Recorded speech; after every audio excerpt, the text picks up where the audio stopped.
Hello everybody, we're going to be doing a quick deck tech on Abdel, Adrian, Candlekeep, Sage, Storm deck.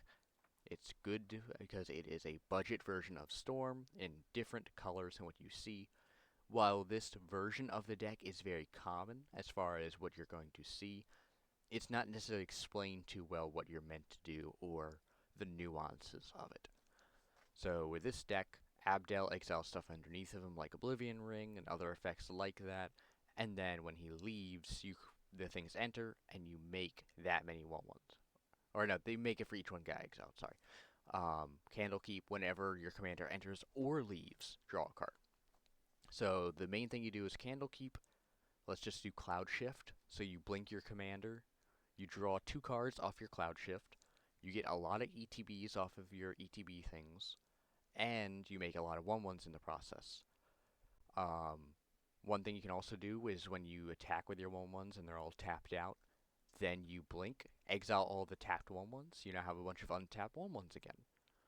Also, with those 1/1s, you can, with Soul Warden and Soul Attendant, for example, gain a ton of extra life off of doing it. So here's the explanation for how the deck generally works. You're looking for Arkham's Astrolabe, Ichor Wellspring, Lambas, any of these things that draw you cards. The more of these you have in your hand, the better. You want it at least a blink spell, but you don't require it as long as you have a lot of draws. You have Scries, Treasure Makers, Mana Rocks that have ETB effects like making players lose life and you gain. You have the Initiative, which is a very good mechanic with this deck.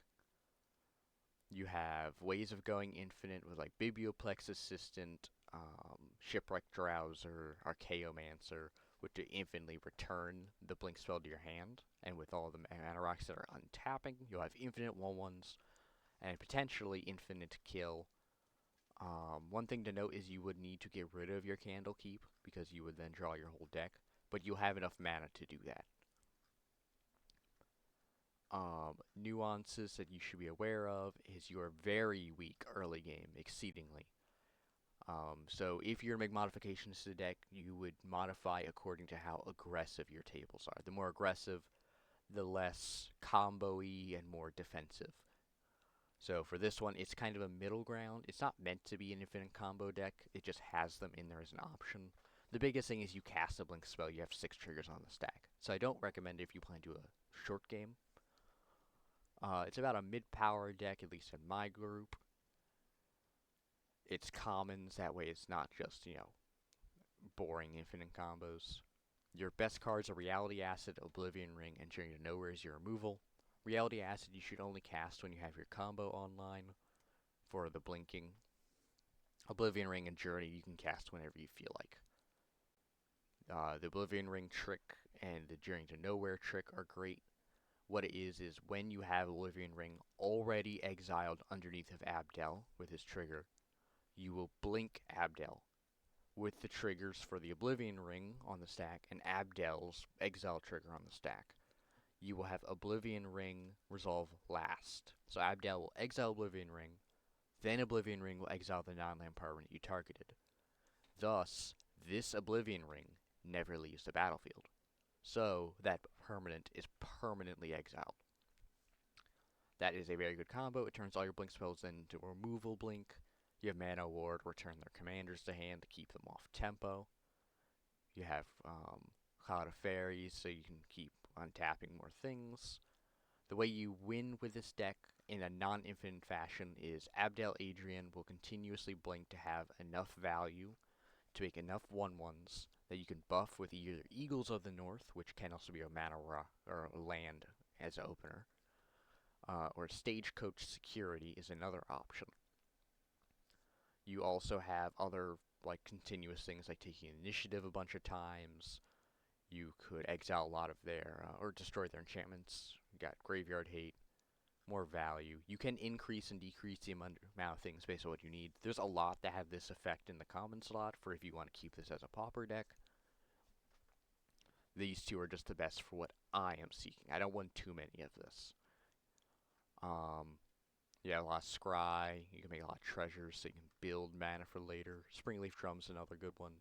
Sisay's Ingenuity is though you just cast it on something. It doesn't matter what. You're just casting it so you can draw cards. just meant to be a good cheap way. Ghostly Flicker's another great one. Acrobat Remover, Blur, all these are good. If, when more are printed, you'll get rid of ones like Turn to Mist and these other ones that return at end of turn. You don't want those. They don't allow you to combo off well. They can be useful, I guess, to keep your commander alive, so they're a valid thing. It's just based off what your playgroup is. If there's a lot of board wipes, you would want to have Turn to Mist as an option, and other ones like it. If there's a lot of targeted removal in your groups, don't need this.